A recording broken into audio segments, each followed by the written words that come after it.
गोंधळी परंपरेसाठी कुख्यात असलेल्या अकोला महानगरपालिकेच्या आजच्या सभेतही प्रचंड गोंधळ पाहायला मिळाला।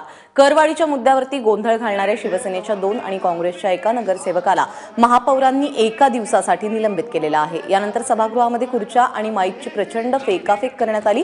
निलंबित 3ही नगरसेवकांना पोलिसांनी सभागृहातून बाहेर काढलेलं आहे। अकोला महानगरपालिकेमध्ये सध्या भाजपची सत्ता आहे। आजच्या सभेमध्ये करवाढीच्या मुद्द्यावरती काँग्रेस, शिवसेना आणि भारिपनं सभागृहामध्ये प्रचंड गोंधळ घातलाय। शिवसेना नगरसेवकांनी करवाढीला विरोध करणारे कपडे घालून आणि फलक फडकावत सभागृहामध्ये प्रवेश केला। यानंतर करवाढीच्या मुद्द्यावरून विरोधकांनी प्रचंड गोंधळ घालायला सुरुवात केलेली आहे। उमेश अलोणे आमचे प्रतिनिधी आपल्याबरोबर आहेत। उमेश, पुन्हा एकदा अकोल्याच्या महानगरपालिकेमध्ये आज गोंधळ पाहायला मिळाला, नेमकं काय काय घडलं आज?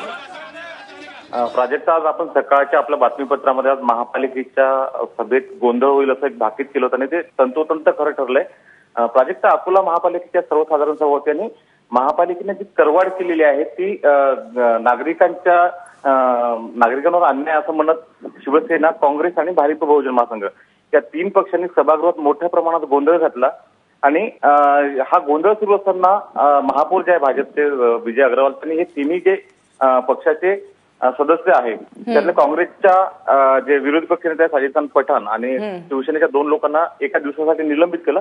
प्राजक्ता, मात्र संपूर्ण जे प्रकरण आहे करवाढीचा जो मुद्दा आहे भाजपच्या सत्ताधारी भाजपच्या गळ्याची हड्डी बनत असल्याचं आपल्याला दिसतंय आणि त्याचाच परिपाक जो आहे आज अकोला महापालिकेच्या सभेत आज जो गोंधळ पाहायला मिळाला तो दिसला असं म्हणते प्राजक्ता।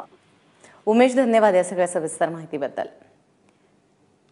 आणि या सगळ्या गोंधळानंतर आज साजिद खान पठाण जे अकोला महानगरपालिकेतले विरोधी पक्षनेते आहेत त्यांचं काय म्हणणं आहे तेही जाणून घेऊयात। अकोला शहर वासियों के ऊपर एक महामारी लाके रखी है टैक्स के माध्यम से, उसको लेके अभी हम सब लोग जितने विपक्ष में बैठे हैं शिवसेना, भारिप, कांग्रेस और भारतीय जनता पार्टी के खिलाफ में हम लोग यहाँ हाउस के अंदर जमा है। यानी भाजपा का तो ऐसा है कि अभी किसानों की आत्महत्या से इनका जी नहीं भरा। अभी अकोला शहर के अंदर जब तक व्यापारी आत्महत्या नहीं करेंगे, दुकानदार आत्महत्या नहीं करेंगे, जब तक इनका दिल भरने वाला नहीं है।